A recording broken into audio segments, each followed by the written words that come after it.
সমস্যা দেখা দিছে ফ্যামিলি কার্ড নিয়ে। কারণ এই ফ্যামিলি কার্ড যে উদ্দেশ্যে দেওয়া, এটা তো বুঝেন একটা মহৎ উদ্দেশ্য। কারণ উনি বিদেশে ছিল, উন্নত দেশে ছিল, অনেক রকম আইডিয়া ওনার মাথায় আসছে, সেটা বাস্তবায়ন করতে চায়। কিন্তু বাস্তবায়ন করবে কাকে দিয়ে? উনি তো একা পারবে না, ওনার সাঙ্গপাঙ্গ লোকজন দিয়েই তো করতে হবে।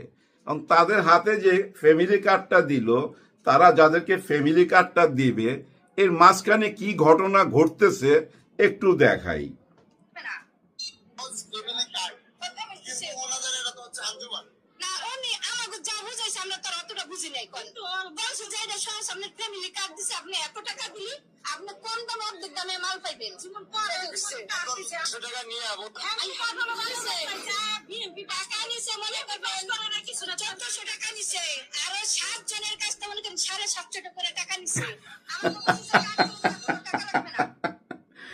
মানুষ তার স্বভাব থেকে বের হয়ে আসতে পারে না।